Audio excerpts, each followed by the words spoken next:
Aaron, tell us, how has it been going at this year's festival? Well, the turnout, Vanessa, is amazing as it is. Thomas, hello. Nice to be there with you.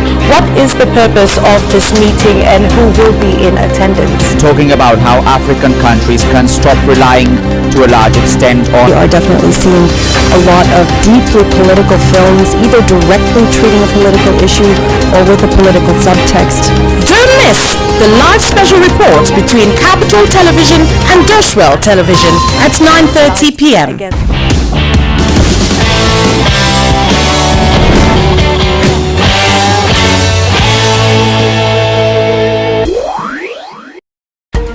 Are you ready for some great news? I'm Christine Mundwa. And I am Eddie Micah Jr. with the brand new DW News Africa, The show that tackles the issues shaping the continent. now with more time to offer an in-depth look at all the trends that matter to you. What's making the headlines and what's behind them? We're on the streets to give you in-depth reports and insights. DW News Africa.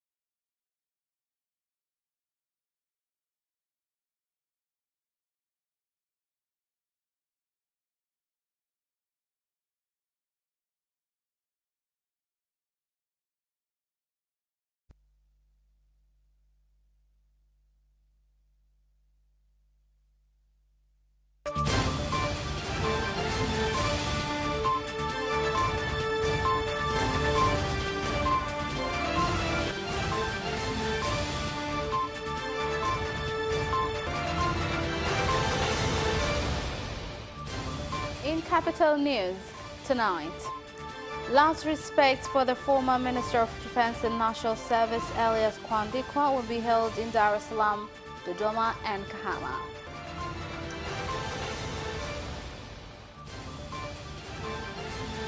President Samia Suluhu Hassan has ended her two-day visit in Rwanda.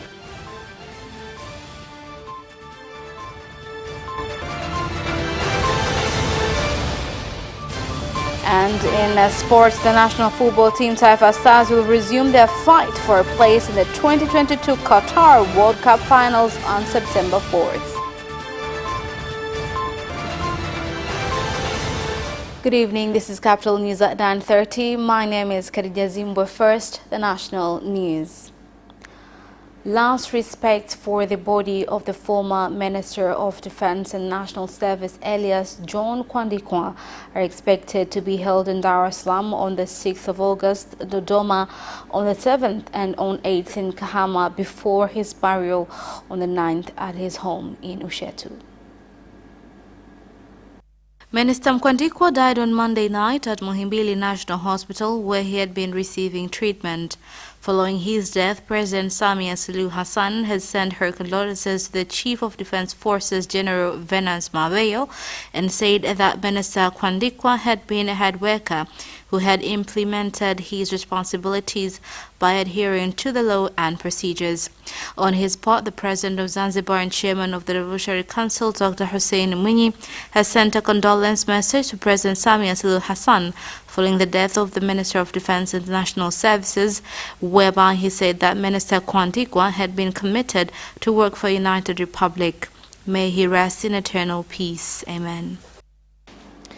Residents of Ushetu constituency, Kahama district, Shinyanga region have received the death of their Member of Parliament and Minister of Defense and National Service, Elias Kwandikwa, with great sorrow. Msiba umenigusa sana. Mimi ni mmoja wapo wa familia hii. During his lifetime, he used to care a lot about his family. Taarifa za msiba tulipokea kwa masikitiko. Ndio, kama familia I have received the information with great sorrow. As a family, we're still waiting for burial preparations. kile sina zaidi cha kuongea. Mheshimiwa Elias Kwandikwa. The late Elias Kwandikwa used to love people. He was the man of the people, especially in his constituency. We have indeed lost a great man. President Samia Suluhu Hassan has ended her 2-day visit in Rwanda with a tour at the 3 industries where she witnessed various production operations. Here's more on the story. The tour included Inyange Beverage Industry, Mara Mobile Phone Manufacturing Factory, and Volkswagen Assembling Plant, whereby after the tour, she directed the Minister of Industry and Trade, Professor Kitila Mkumbo, and the Minister of Investment, Geoffrey Mwambe, to meet with owners of the industries and look for business opportunities, which include selling raw materials from Tanzania to Rwanda. President Samia Suluhu Hassan was seen off by her host President Paul Kagame at Kigali International Airport before flying back to Dar es Salaam. Arusha Resident Magistrate Court has dismissed the injunction submitted by the Republic objecting to the defense's request to question the 6th witness in the case against the former District Commissioner of Hai, Lengai Ole Savaya, and 2 co-accused. Here's more on the report. Principal Magistrate Odira Amoro told the court that after going through the legal sections and reviewing other cases, there is no law that clearly states that such interrogations can be prevented. The case then proceeded with the defendant's lawyer, Fridolin Guemelo, continuing to question the 6th witness, Bakari Msangi, who expressed surprise on the police statement he made and said that it was different to what he had seen in court.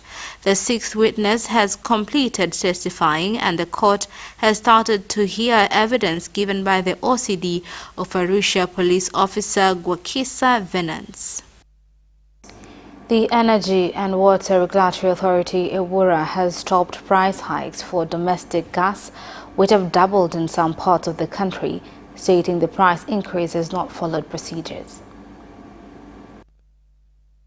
Lakini kwa sasa wanaonekana wamepandisha haraka haraka. They have increased prices without consulting the authority. So far, we have advised them to stop the exercise until, as an authority, we are certain on the new changes. Before, we used to get a gas cylinder for up to 40,000 shillings, the ones used for home cooking. But right now, we buy one cylinder for up to 51,000 shillings. Those are the big cylinders. From small cylinders, it reaches up to 23,000 shillings from 19,000 shillings. Honestly, these changes have shaken the business. Sales have gone down. I used to sell up to 10 cylinders in one day, but right now I can sell between 4 to 5 cylinders only. The government has said that it intends to buy more than 200,000 tons of maize from farmers and get them a market after completing talks with South Sudan and Kenya, and more than 15,000 tons of maize will be sold through the National Food Reserve Agency in Makambako, Njombe region. Moving on, in Dar es Salaam, various leaders and special groups have continued to turn up in big numbers to get vaccinated against COVID-19 following public sensitization in the country. Na mwili ukiwa na kinga kushambuliwa na magonjwa mengine inakuwa hafifu zaidi. When the body is infected by the virus, then it will get weak. According to scientific research, it shows that 99% of those vaccinated, once they get another attack, they can recover quickly. Kwa hiyo mimi nimechanja. I have been vaccinated to show that what the president has done is right, and I have accepted a decision. I am calling on other CCM party members to come forward and get the vaccine. Kwa kina mama wajawazito hawatachanjwa. Pregnant women will not be vaccinated, although there are no implications for them. If they're health workers, they will have to take the vaccine because their working environment is risky. The government has said that it intends to buy more than 200,000 tons of maize from farmers and get them a market after completing talks with South Sudan and Kenya, and that more than 15,000 tons of maize will be sold through the National Food Reserve Agency in Makambako, Njombe region. Sana wizara tusaidie kukwamua ili ujenzi wa maghala yale We're calling on the ministry to help in speeding up construction of warehouses, as it will contribute largely to storage of excess food that is produced. Wastani wa pato la kila mwananchi ni milioni 3.8 kwa kila mwanamke kwa kila mwananchi kwa mwaka. Kilimo kinachangia 45%. The Minister of Energy, Dr. Medad Kalemani, has directed the suspension of 3 employees of Tanzania Electricity Supply Company, TANESCO, in order to pave way for investigation of the fire incident at the cooling and power distribution plant in Msamvu, Morogoro Municipal. And that is the end of national news. International news follows next after the break. We'll be right back. Are you ready for some great news? I'm Christine Mundwa. And I am Eddie Micah Jr. with the brand new DW News Africa, The show that tackles the issues shaping the continent. now with more time to offer an in-depth look at all the trends that matter to you. What's making the headlines and what's behind them? We're on the streets to give you in-depth reports and insights. DW News Africa.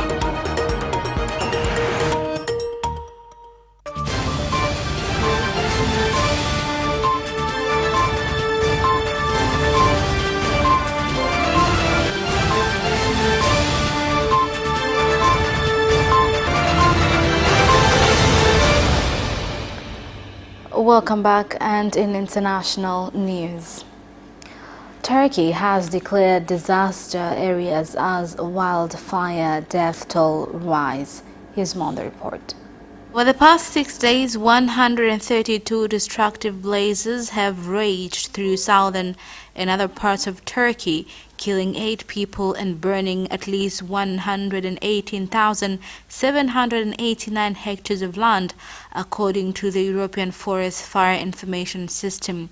Many of the blazes tore through forests near beach destinations popular with local and European tourists, such as Bodrum and Marmaris, with some people fleeing in cars, small boats, and in some cases luxury yachts. Soaring temperatures have also seen wildfire break out across much of southern Europe, including Greece, Spain, and Italy. Kenya's Deputy President William Ruto has broken his silence after being barred from traveling to Uganda for a private meeting with President Yoweri Museveni, where on his Twitter account he said he was leaving it up to God. Ruto was to travel with 3 ally MPs who were also kept waiting for more than 3 hours at Wilson Airport before being cleared, leaving the Deputy President behind. Now moving on, civil society organizations, women and youth from the Lucha organization have urged the government in the Democratic Republic of Congo to replace the military governors in Eastern Congo, as they have failed to address the needs of citizens in Beni, where attacks and killings have continued. Tunatoa mwito wetu kama raia wa Kongomani na kusema kama hiyo government ya askari jeshi ambayo iliwekwa na Rais Felix Tshisekedi kuja kusaidia raia. As Congolese, we see that the police officers were brought by the president to protect people, but they have failed to do so. The rebels are still killing people and destroying infrastructure. The divorce between Bill Gates and Melinda French Gates, co-founders of one of the world's largest private charitable foundations, has been finalized. Here's more on the report. The couple filed for divorce on May 3rd after 27 years of marriage, but pledged to continue their philanthropic work together. They said at the time they had reached an agreement on how to divide their marital assets. The court did not issue money, property, or spousal support judgments in the divorce. It said the couple must comply with the terms of separation contract, which was not filed in King County Superior Court. And that is the end of international news. Business news follows shortly. Business Edition and meet business leaders and experts who keep you informed on business and economic developments taking place in the country, such as tourism, construction, energy, transport, mining, agriculture, communication, banking, real estate, and more. Business Edition on Friday at 8:15 p.m. only on Capital Television.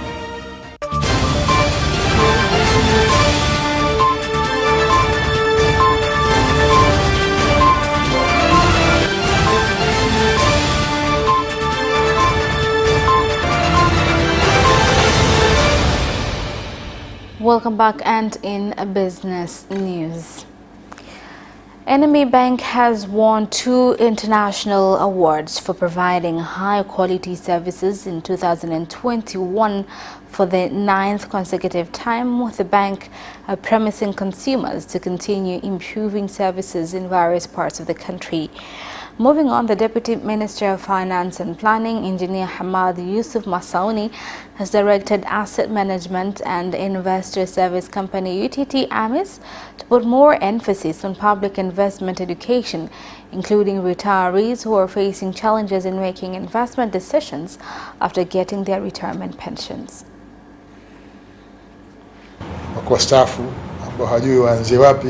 There are retirees who do not know where to start investments or even know how to invest their money. But if they could get awareness on investment activities done here, they could know how best to use their money. Tumekuwa kutoka bilioni 290. We grew from 290.7 million to 600.6 million, meaning we grew for about 328.8 million. Traders in Simiyu region have been urged to pay taxes so as to bring about development in the country. The call was made by Simiyu Region Commissioner David Kafulila when opening a forum for tax stakeholders that was organized by Tanzania Revenue Authority.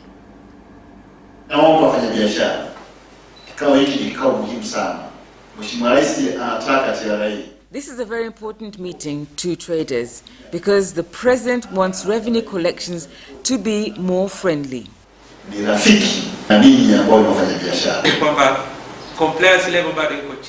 Unfortunately, traders are not willing to pay their taxes on time. That is why we're using technology in sending reminders to every trader wherever necessary. And that is the end of business news. Sports news follows shortly. Away first time, good start from Bolt. Bolt leading a moment and going away. Gay trying to go with him, and he's going to be dragged through the second place, but he's going to win it by 2 meters. Away first time, good start from Bolt. Bolt leading a moment and going away. Gay trying to go with him, and he's going to be dragged through the second place, but he's going to win it by 2 meters.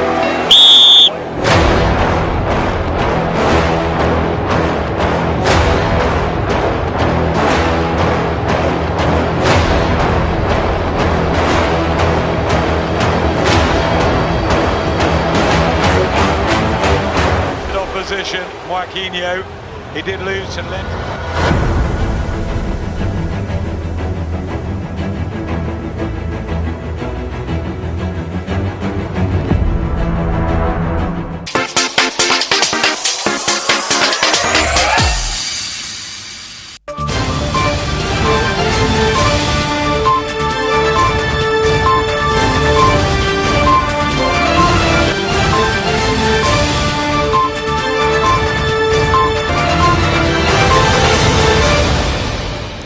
Welcome back, and in sports news tonight.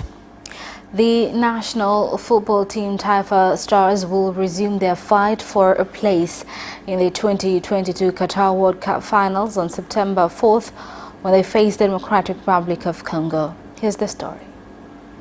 Be away to Congo in the first round, which was postponed in March due to the coronavirus pandemic. The national team will be welcoming Madagascar at the Benjamin Mkapa Stadium 3 days after facing DRC, with Benin being another team in Group J.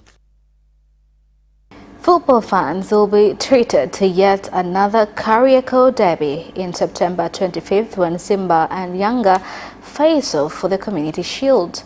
Here's more on the story. On both the Premier League and the TFF Cup will face Yanga, who finished second in both cups, with Yanga having some questions to answer in their season opener. The game is set for September 25th and it will mark the beginning of the 2021-22 season. The match will be played at the Benjamin Mkapa Stadium in Dar es Salaam from 5 p.m.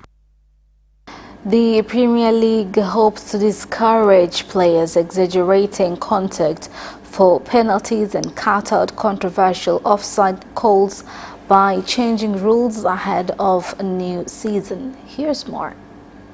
And VAR officials are being told to consider how much contact has been made by a defender, the consequences of it and also the intention. As a result, players will not need to go down in the box in order to be given a spot kick, and referees will cease stopping the game for trivial offences. The aim of the new criteria is to encourage a more free-flowing game, according to Mike Riley, who's the Premier League's head of refereeing.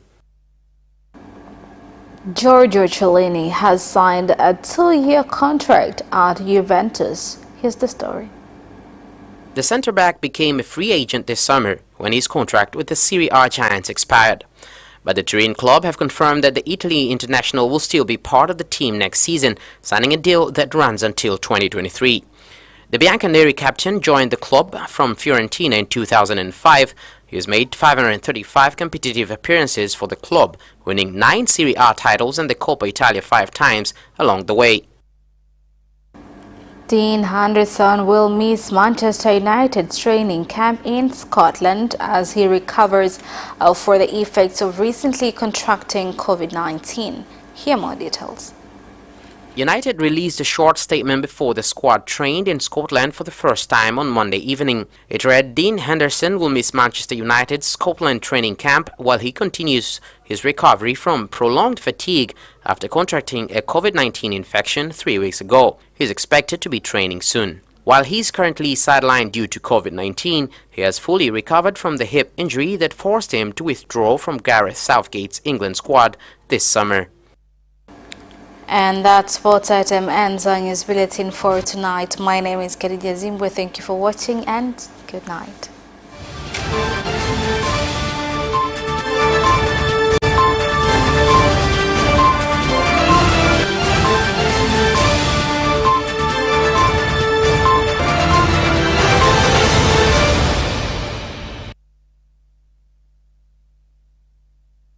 You can watch Capital News live on our social media accounts, YouTube Capital TV and Facebook Capital Television Tanzania from Monday to Friday at 9:30 p.m. Don't forget to subscribe and put notification on.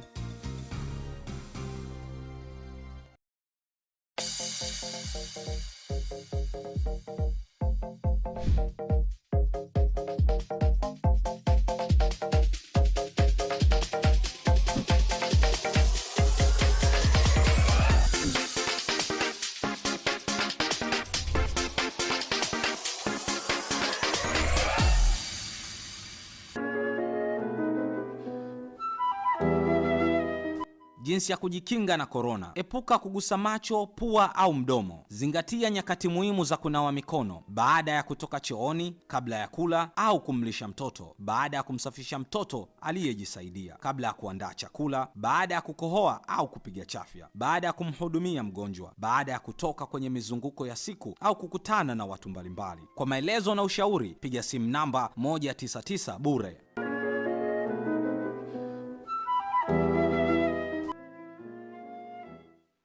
Ule msimu wa 88 ndio huu. Vituo vyako bora vya ITV, Radio 1, Capital Radio na Capital Television tunakuletea ofa kabambe. Pata fursa ya kutangaza nasi kwa bei ya punguzo kabisa. Nunua matangazo manne ya sekunde 30 kwa upande wa television kwa shilingi 500 na kwa upande wa radio matangazo madogo madogo, yani casual advert manne kwa shilingi 100. Ofa hii ya msimu wa 88 pia inahusisha vipindi vya dakika 5 na 10 kwenye TV na Brand Talk kwenye radio. Kwa maelezo zaidi, wasiliana na idara ya masoko kwa simu namba 0658777144 au 0676777147. Changamkia ofa hii, kwani mwisho wake ni tarehe 15 mwezi wa 8 2021. Vigezo na masharti kuzingatiwa.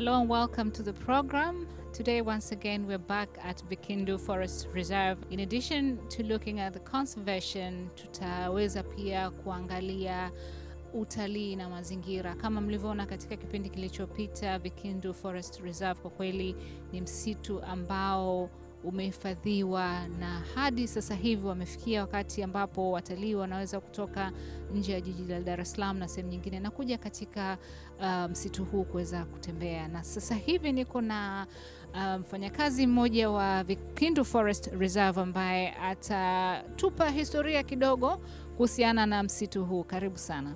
Mimi naitwa Vincent William Mnaya, ni askari wa uhifadhi katika wilaya ya Mkuranga. Msitu wa Vikindu uko katika safu ya msitu wa mazingira asilia wa Pugu Kazimzumbwi. Msitu huu ulianza tangu mwaka 1928 kipindi cha mkoloni.